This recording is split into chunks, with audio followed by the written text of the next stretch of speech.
Bom, além da ONU, nós temos também o Banco Mundial, né, que ajudou a financiar vários países. Na época, ele se chamava BIRD, né, mas não achei nenhuma imagem que representasse o logo antigo do Banco Mundial, tá, gente? Mas ainda é o Banco Mundial. Temos também o FMI, que também é um banco, porém ele é um banco com umas taxas de juros bem diferenciadas e muito diferente do Banco Mundial, tá? O Banco Mundial, ele usa como principais ferramentas para poder gerar empréstimo para os outros países, a situação financeira, econômica e social dos países, né? Então, ele usa o IDH, ele usa a questão do PIB para poder gerar empréstimo. Já o FMI, não. O FMI, ele já tem uma política diferenciada, porém os juros são muito mais altos, tá, gente? Então, seria como se fosse um banco público e um banco privado. Então, essas vão ser as principais, né, coisas que vão surgir dentro do acordo de Bretton Woods. A gente vai ter também, após o final da guerra, um plano feito pelos Estados Unidos e pela Europa de reconstrução chamado Plano Marshall, que era empréstimos gerados graças ao Banco Mundial e ao FMI, que emprestaram dinheiro para a Europa se reconstruir. Com esse dinheiro emprestado da Europa, a Europa, por mais que tivesse dinheiro, começou a dever aos Estados Unidos. A Europa devendo aos Estados Unidos vai fazer com que os Estados Unidos permaneça como potência. Primeiro problema, os Estados Unidos não entrou ativamente na guerra, então os Estados Unidos não precisava ser reconstruído, já a Europa sim.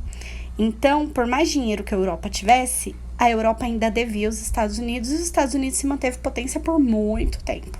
Então, foi uma cartada de mestre dos Estados Unidos criar bancos mundiais que geravam empréstimos antes do final da guerra, para quando houve o final da guerra, os Estados Unidos se manter ainda como potência, o país que mais detinha valor e mais detinha países que deviam os Estados Unidos. Então, ele manteve-se um país muito rico, gerando muita inflação no dólar, nos outros países, e gerando a valorização da moeda nos Estados Unidos. A gente vai ter, ao final dessa Segunda Guerra aqui, a gente tem um bloco de reconstrução que vai reconstruir apenas países que pertencem ao bloco capitalista.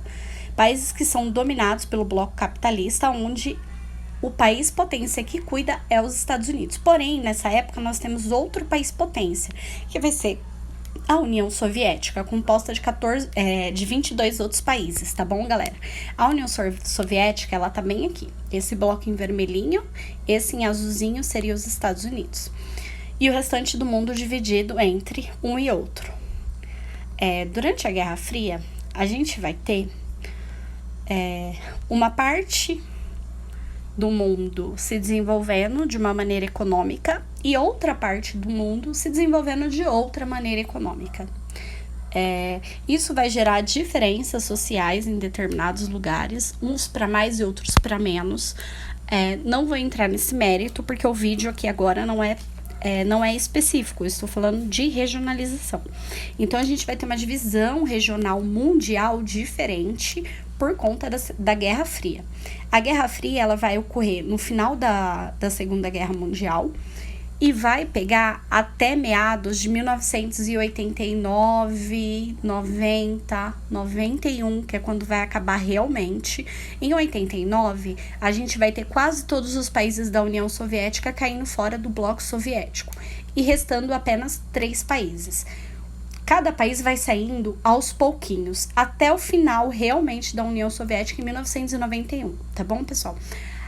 A gente vai ter um marco simbólico, que é a queda do Muro de Berlim, que vai acontecer em 1989, né? Quando a Alemanha deixa de pertencer ao bloco socialista. Porém, a gente ainda tem a Rússia, que ainda pertence ao socialismo. Depois a Rússia vai deixar de ser também. O que vai acontecer? Dentre a década de 80, no comecinho da década de 80, a gente vai ter uma nova regionalização, mesmo enquanto ainda existe a Guerra Fria, a gente vai ter uma nova composição mundial dos países. Os países começam a criar blocos econômicos para poder se sustentar e se ajudar entre si.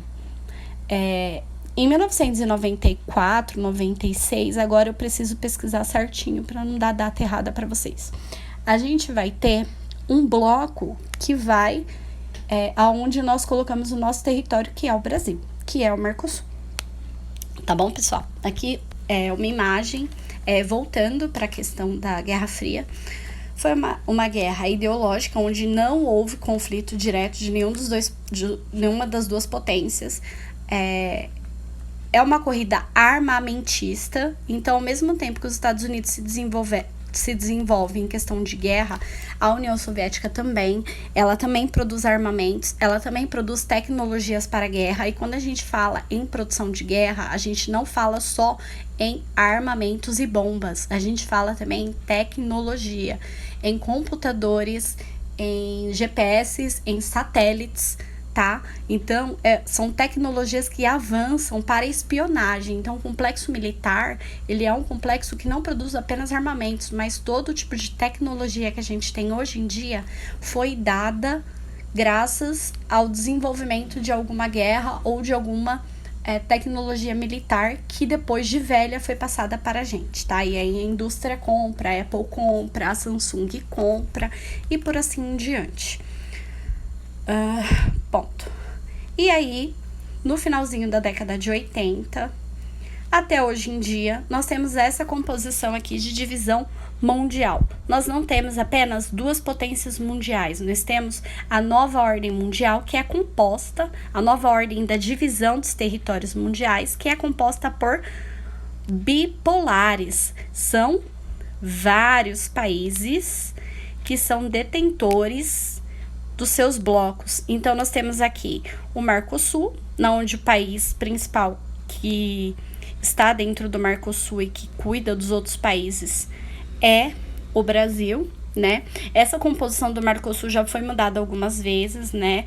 Já colocaram a Venezuela, que não era, e já tiraram a Venezuela de novo. A Venezuela não pertence mais ao Mercosul, né? Mas vocês já sabem por quê. Acredito que vocês assistem televisão, vocês conhecem o nosso presidente, etc e tal, né? Então, assim, a gente tem aqui os Estados Unidos, que pertence ao NAFTA, né? A gente tem aqui o México, que pertence ao NAFTA, porém o México não tem os mesmos acordos que o Canadá tem com os Estados Unidos e o que os Estados Unidos têm com o Canadá.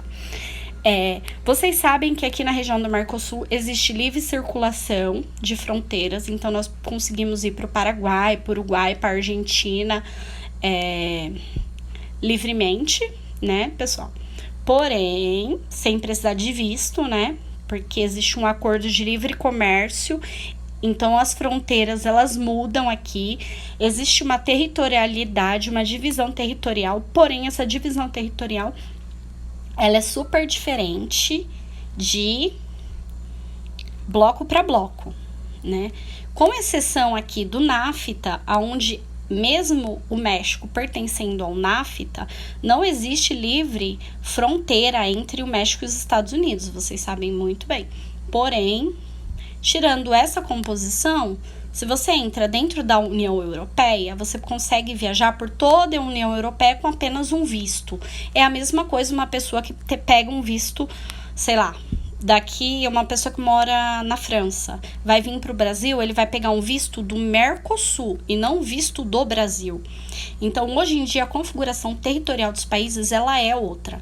E com a junção e a ajuda de cada um desses países dentro de cada um dos seus blocos, vai surgindo uma nova organização econômica também, que vai fazendo com que alguns países se tornem novas potências que antigamente não eram potências, né? Então, a gente vai ter uma nova configuração econômica e uma nova modificação na economia desses países.